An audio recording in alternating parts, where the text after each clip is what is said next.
Welcome students. Today the video lecture is about the role of microcontrollers in mechatronic systems. We are going to see what type of microcontrollers are used, why we are using it, and where it is used in the mechatronic systems.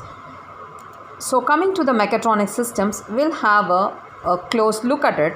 Mechatronics is the synergistic integration of mechanical engineering with electronics and intelligent computer control in the design and manufacture of products and processes. And coming to this diagram, you could see here it involves the mechanics, electronics, CAD/CAM aspect, then digital control circuits.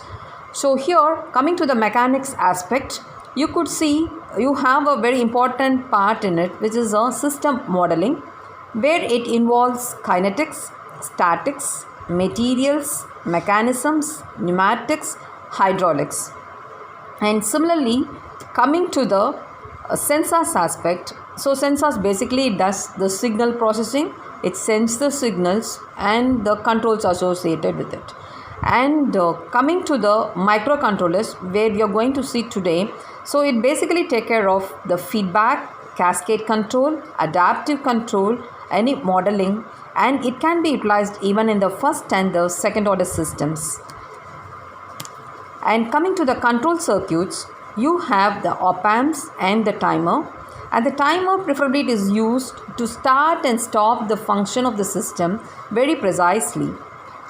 And coming to the CAD/CAM, which is in the mechanics aspect, so you have certain softwares involved, which is SolidWorks, Autodesk Inventor, Mechanical Desktop, ANSYS. And the simulation, we can make use of C, Visual Basics, or certain algorithms where it could control the system. And the software mainly used over here is LabVIEW and MATLAB. And actuators, what we use over here is the relays and the motors preferably.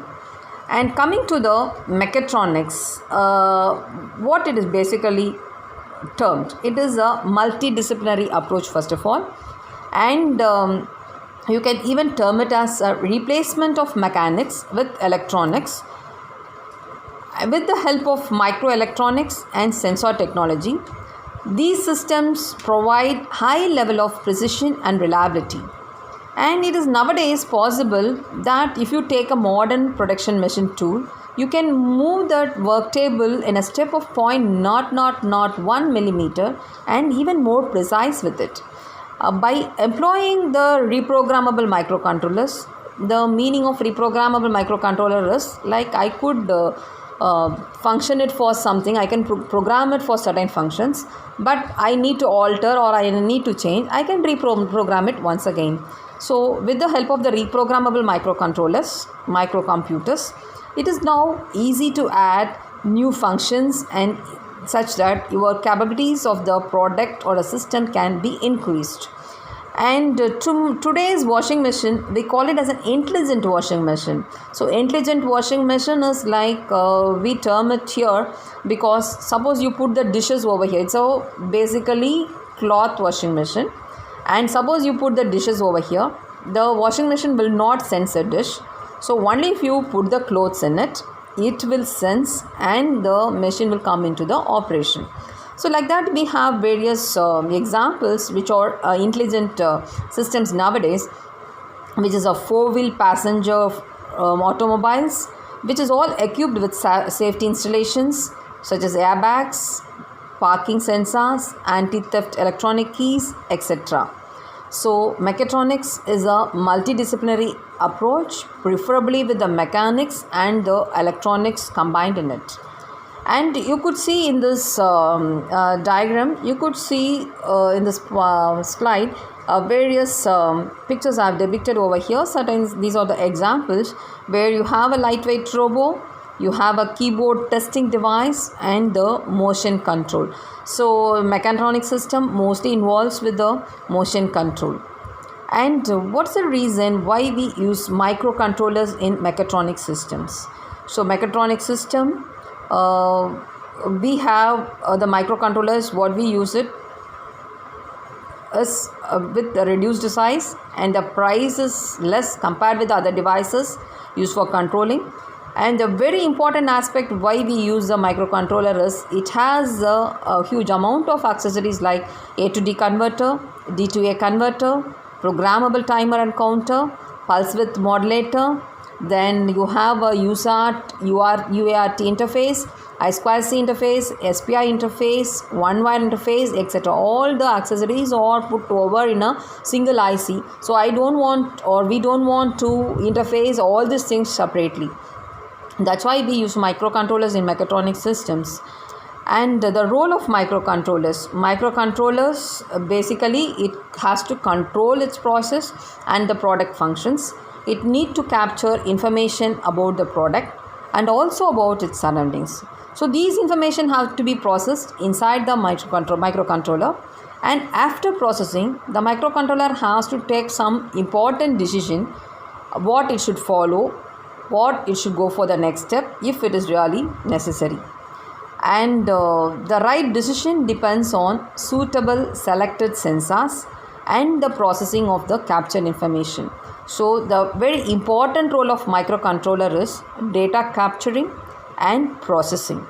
And the product with embedded microcontroller behaves as an intelligent systems. So what are the basic microcontrollers used in mechatronic systems? We have a AVR, which is we call Alf Egel-Bogen and Vegard-Wolans RISC. RISC is Reduced Instruction Set Computing Machine. MC68HC11 microcontroller, PIC microcontroller, Renesas microcontroller. So it is the latest automotive microcontroller. It belongs to that family, and most of the automotive systems involves Renesas microcontroller. And Arduino UNO microcontroller, you are mostly familiar with it. It's a easily available open source platform. You can use it. Basic Stamp 2, Basic Atom 24. We shortly call Basic Stamp 2 as BS2, and these two microcontrollers are used in the simple robotic systems where we need to have a very precision control of the wheels, something like that. We can use this Basic Stamp 2 and Basic Atom 24. And for the picturization, I have put over here Basic Stamp 2, where it could control and monitor timers, keypads, motors, sensors, switches, relays, lights, etc. Whatever accessories you have, whatever devices you do connect with this microcontroller, that can be easily controlled with this Basic Stamp 2. And the Basic Atom 24, it is also, they term it as a self-contained microcontroller. As I meant already, this microcontroller has inbuilt hardware which includes A to D converter with the capture compare CCP, timers, interrupts, pulse width modulators. So the very important or the significance about this is it could produce a faster and more accurate pulse width modulation, which we could do it with the software. Thank you.